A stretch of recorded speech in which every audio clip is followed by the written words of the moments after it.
ఎవరైనా ఏదైనా చెప్పేటప్పుడు గానీ, లేదని అంటే మనం ఏదైనా చదివేటప్పుడు గానీ, రాసేటప్పుడు గానీ, మనకది అర్థం కాకపోతే ఇదేదో బ్రహ్మ విద్యలా ఉందే అని అంటూ ఉంటాం.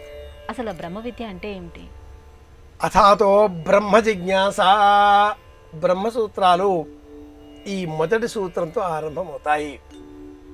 శ్వేతాశ్వతరోపనిషత్తు, నాచికోపనిషత్తు, కఠోపనిషత్తు, ఈశావాస్యోపనిషత్తు, బృహదారణ్యకోపనిషత్తు, తైత్తిరీయోపనిషత్తు. ప్రధానమైన ఈ ఉపనిషత్తులలో బ్రహ్మము అనే శబ్దము గురించినటువంటి వివేచన విశ్లేషణాత్మకంగా ఉన్నది.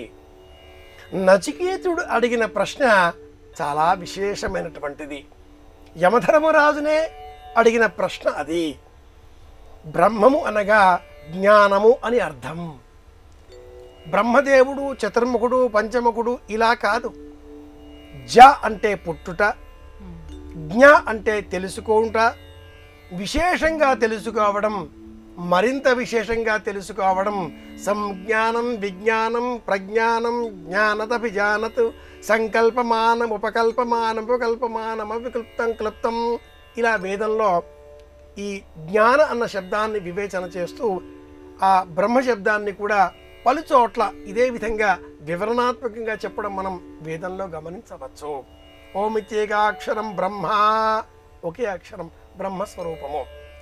నిఘంటువులలో అ అన్న అక్షరానికి బ్రహ్మ అనే అర్థాన్ని సూర్యరాయాంధ్ర నిఘంటువు వివరిస్తుంది.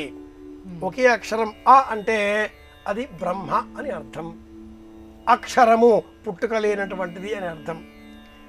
ఏదో సృష్టిక్రమం చేస్తూ చతుర్ముఖుడిగా, కాలాతీతుడిగా, సృష్టి స్థితి లయాలలో త్రిముఖులలో ఒకరుగా ఉండే బ్రహ్మస్వరూపం కాదు ఇది. ఇది బ్రహ్మజ్ఞానంతో కూడుకుని ఉన్నది. బ్రహ్మ విద్య, యోగ విద్య.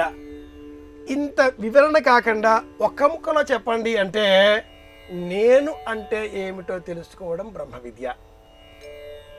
నేను అంటే ఈ శరీరం కాదు, శరీరంలో ఉన్న ఏదో ఒక తత్వము, మూల స్వరూపము. నేను ఆలోచన చేస్తున్నాను, నేను వింటున్నాను, నేను తెలుసుకునే ప్రయత్నం చేస్తున్నాను, నేను అనుసరిస్తున్నాను, నేను నిద్రిస్తున్నాను. శరీరానికి నిద్ర ఉంటుందా? గుండె లబ్డబ లబ్డబ కొట్టుకుంటే ఉంటుంటుంది. నేను విశ్రాంతి తీసుకుంటున్నాను. శరీరానికి విశ్రాంతి భౌతికం, మనసుకు విశ్రాంతి ఆధ్యాత్మికం. కనుక బ్రహ్మ విద్య ఒక్క మాటలో చెప్పాలంటే నేను అంటే ఏమిటో తెలుసుకోవడం. సమస్త విద్యలు ఈ నేను అన్న పదంతో ముడిపడి ఉంటాయి.